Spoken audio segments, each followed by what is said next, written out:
폭발적인 화력을 앞세운 샌프란시스코 자이언츠가 오랜만에 대승을 거두며 길었던 6연패의 사슬을 끊는 데 성공했습니다. 하지만 팀 전체가 활발한 공격력을 보여준 것과는 달리 이정후의 방망이는 아쉬운 침묵을 지켰습니다. 샌프란시스코는 23일 한국 시간으로 미국 조지아주 애틀랜타 트루이스트 파크에서 열린 2025 메이저리그 애틀랜타 브레이브스와의 원정 경기에서 9대 0으로 완승을 거두며 최근 이어졌던 6연패에서 탈출했습니다. 이날 샌프란시스코 타선은 장단 10안타를 몰아치며 한 달 만에 9득점 이상을 기록했습니다. 마지막으로 샌프란시스코가 한 경기에서 9점 이상을 올린 것은 지난 6월 23일 보스턴 레드삭스와의 경기 이후 처음입니다. 팀 타선이 그만큼 오랜 기간 침묵했던 상황에서 오랜만에 이뤄낸 대승이었기에 팀 전체로서는 의미 있는 경기였습니다. 그러나 이날 경기에서도 이정후는 타석에서 인상적인 장면을 만들지 못했습니다. 1번 타자이자 중견수로 선발 출전한 이정후는 4타수 무안타 1볼넷을 기록하며 침묵했습니다. 팀 내 선발 출장한 타자 중 안타를 기록하지 못한 선수는 이정후와 9번 타자 루이스 마토스 2명뿐이었습니다. 1회 초 첫 타석에서는 좌익수 뜬공으로 물러났고 2회 초 두 번째 타석에서는 제구가 흔들린 상대 투수의 공을 침착하게 지켜보며 볼넷으로 출루했습니다. 그러나 이 출루도 득점으로 연결되지 않았습니다. 이후 4회 초에는 유격수 땅볼로 아웃됐고 6회 초에는 중견수 방향의 뜬공. 마지막 8회 초에는 강하게 맞은 타구였지만 1루수 정면으로 향하며 땅볼로 물러났습니다. 타격 내용이 아주 나빴다고 보기 어렵지만 결과적으로 안타를 하나도 만들어내지 못했다는 점에서 타격감 회복이 절실하다는 평가가 나옵니다. 이날 경기 결과로 이정후의 시즌 타율은 0.249에서 0.246으로 하락했습니다. 총 타수는 366타수, 안타는 90개로 집계됐고 출루율과 장타율을 합친 OPS는 0.705까지 내려갔습니다. 6월 한 달 동안 이정후는 타율 0.143을 기록하며 극심한 부진을 겪은 바 있습니다. 당시 84타수에서 12안타만을 기록했고 이후 7월에 들어서며 타격감이 조금씩 살아나는 듯 보였으나 최근 7경기에서는 다시 주춤한 흐름을 보이고 있습니다. 최근 7경기 타율은 0.185로 27타수 5안타에 머물고 있어 다시 타격 리듬이 흔들리고 있는 모습입니다. 이정후는 시즌 초반에는 빠른 적응력을 보이며 출루와 안타 생산에서 기대 이상의 활약을 펼쳤지만 시즌 중반 이후 상대 투수들이 이정후의 약점을 공략하기 시작하면서 성적이 하락하는 추세를 보이고 있습니다. 특히 바깥쪽 변화구에 대한 반응이 늦어지고 빠른 볼에 대한 타이밍도 흔들리는 모습이 자주 포착되고 있습니다. 타순의 최상단을 책임지고 있는 이정후의 출루 능력은 팀 전체의 공격 흐름에 큰 영향을 미치기 때문에 이정후의 부진은 팀으로서도 아쉬운 요소가 될 수밖에 없습니다. 다만 수비에서는 여전히 안정적인 모습을 보여주고 있습니다. 중견수로 출전한 이정후는 타구 판단과 수비 위치 선정, 송구 능력에서 좋은 평가를 받고 있으며 이번 경기에서도 수차례 안정적인 수비를 선보이며 팀의 실점을 막는 데 기여했습니다. 하지만 타자로서의 역할과 기대가 큰 만큼 향후 타격 반등이 시급하다는 점에는 이견이 없습니다.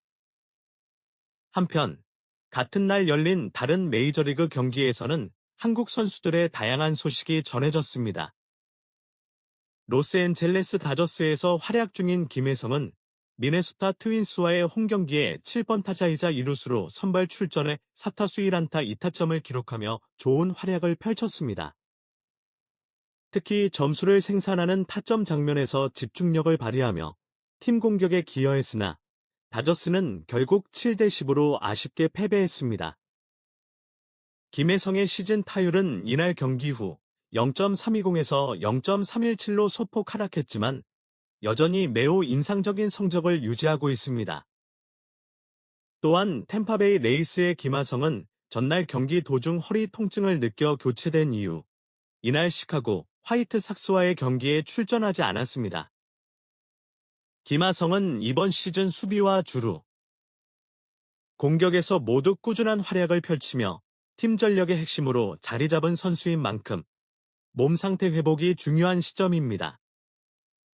이처럼 한국인 메이저리거들은 각각 다른 상황 속에서 시즌을 이어가고 있으며 각자의 위치에서 팀에 기여하고 있습니다.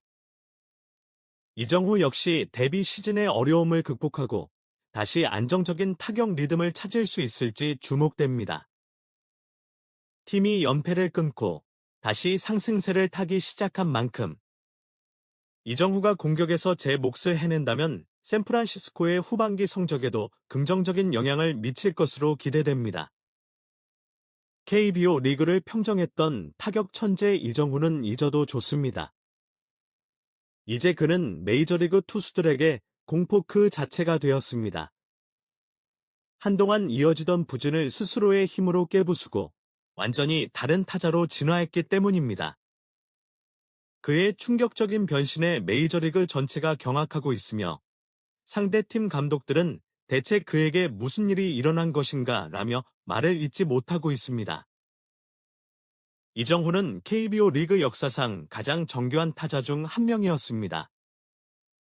그의 이름 앞에는 늘 천재, 안타 제조기라는 수식어가 따라다녔습니다.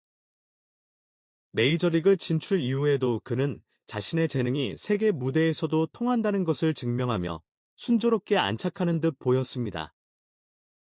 하지만 세계 최고의 선수들이 모인 무대는 결코 만만치 않았습니다.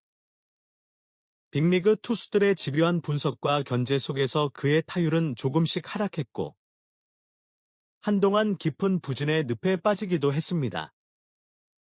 모두가 그의 천재성이 한계에 부딪힌 것은 아닌지 우려하던 바로 그 순간 이정후는 침묵 속에서 조용히 자신을 담금질하고 있었습니다. 그는 적응하는 것을 넘어 스스로를 파괴하고 새롭게 창조하는 진화의 길을 선택했습니다. 7월에 들어서면서 이정후는 완전히 다른 타자가 되어 타석에 들어섰습니다. 이전에 그가 공을 정확하게 맞히는 것에 집중했다면 지금의 그는 공을 완전히 으깨버리겠다는 듯한 폭발적인 스윙을 선보이고 있습니다. 타격 준비 자세부터 스윙 궤도까지 기존의 자신을 버리고 새로운 메커니즘을 과감하게 장착한 것입니다. 그 결과는 실로 놀라웠습니다. 이전까지 중장거리 타자로 분류되었던 그는 연타석으로 홈런을 터뜨리는 등 리그를 대표하는 파워 히터들에게도 뒤지지 않는 강력한 장타력을 과시하기 시작했습니다. 그의 홈런 타구는 단순히 담장을 넘어가는 것이 아니라 관중석 상단을 강타하는 압도적인 비거리를 자랑했습니다. 이는 단순한 감의 회복이 아니었습니다. 철저한 분석과 피나는 노력을 통해 타격 스타일 자체를 근본적으로 바꾼 환골탈태의 결과물이었습니다. 이정후의 변신이 더욱 무서운 이유는 그가 파워를 장착했음에도 불구하고 기존의 정교함을 잃지 않았다는 점입니다. 이제 상대 배터리는 최악의 딜레마에 빠졌습니다. 정교한 제구로 승부하자니 언제든 안타를 맞을 것 같고 힘으로 윽박지르자니 담장 밖으로 공이 날아갈 것 같은 공포에 시달리게 된 것입니다. 한 상대팀 감독은 이정후의 최근 활약에 대해 그가 원래 얼마나 좋은 컨택 능력을 가졌는지 우리는 이미 알고 있었다. 그런데 이제 저런 파워까지 갖게 되었다. 솔직히 말해 지금의 그를 어떻게 상대해야 할지 답을 찾기 어렵다라며 혀를 내둘렀습니다. 이는 현재 메이저리그 전체가 이정후를 바라보는 시선을 대변합니다. 그는 더 이상 영리한 신인 타자가 아닌 리그의 판도를 뒤흔들 수 있는 가장 위협적인 게임 체인저로 거듭난 것입니다. 이제 이정후의 쇼타임은 새로운 막을 열었습니다. 그의 방망이가 앞으로 얼마나 더 많은 역사를 써내려갈지 전 세계 야구 팬들의 심장이 뜨겁게 뛰고 있습니다.